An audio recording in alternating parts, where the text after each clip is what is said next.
the question of how specifically will I grow, my growth goal is actually to transition Knows LLC, a sole proprietorship at the moment, into a network called the Network for Facilitation Arts.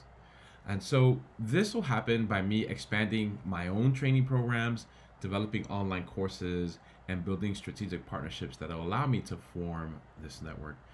Specifically, I'm looking to increase the number of people that I have in my own network via they've received some sort of training, some sort of coaching, some sort of consultation from me, and/or have attended a workshop that I may have been facilitating or co-facilitating, right?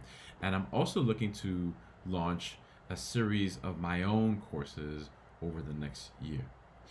And so to do that, the key action steps for me are to formalize a curriculum, to develop some online learning modules, to build a robust online community, and really to seek some strategic partnerships and secure seed fundings. And I'm thinking of doing this by kind of my own investment from my consulting work right now and investing that into the firm, and also reinvesting that into the consulting that I do, but also into securing some seed funding, either by way of grants or fellowships that I can acquire by doing the work that I do.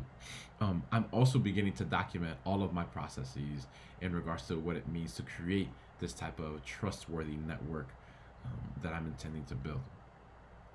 How will I track my progress? So for me, success is going to be measured by the number of training, coaching, workshop participants that I engage with, the online course enrollment, so how many folks actually come and are part of the things that I've done, based on the surveys that I give them, the client satisfaction ratings, the partnerships that I get to engage in, kind of testing their quality, and of course financial growth. And so over the past 3 years, I've averaged six figures in making money. Now, as far as spending money, because this is intertwined with, because it is a sole proprietorship, a lot of the expense, there's a lot of expenses that I occur on behalf of the business, even though I am making money. And so I've been able to break even for the past 2 years. And I'm hoping that by building out this network, I can increase that income dramatically over the next 3 years, so that I am making six figures income specifically. And so I'm looking to track, of course, the number of partnerships that I can gain, the number of contracts I bring in, engagement when it comes to client engagement, social media engagement, community feedback. What will it take and make? Well, there is an initial investment that I'll have to make on developing this curriculum and figuring out what's the best platform for this curriculum and the type of facilitation that I model. And so the revenue will be coming from those fees from online course sales and from my consulting services. And of course, there are risks that are involved with this, right? So there's competition from other consultants, which I really am looking to build a community with these folks. That also presents some funding challenges, maybe some technological hurdles, given that I might be using a platform that I'm not used to using. Some market changes, so specifically in this concept of DEI kind of being right now in the crosshairs.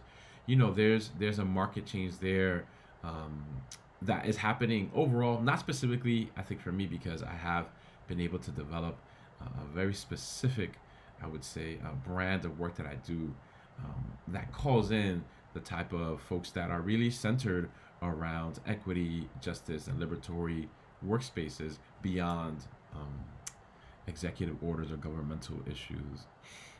So what questions or assumptions do I still need to answer? Well, I need to really hone in on my work, on my research around the demand for specialized facilitation training. I think that there's some field building that I'm a part of in that regards, because I'm not just I would say, a typical consultant, and in many ways, I am. And so I do want to research the market demand for specialized facilitation training, the best practices for online learning, potential funding sources. In regards to competition, it's a hard term. Clearly, you can see, because for me, I don't necessarily see it as competition. I do see it as a contribution to community. But speaking in this way, I guess I need to do the research around what are the other profiles of the folks that might be looking for the type of clients that I'm also engaging with. And so I'm looking to do this by doing surveys, interviews, and of course doing market research, given the library resources you've given us to validate those assumptions. So in the next 90 days, my commitment is to complete an outline and initial content development for my first online course. And so what I'll need to do to reach my 90-day milestone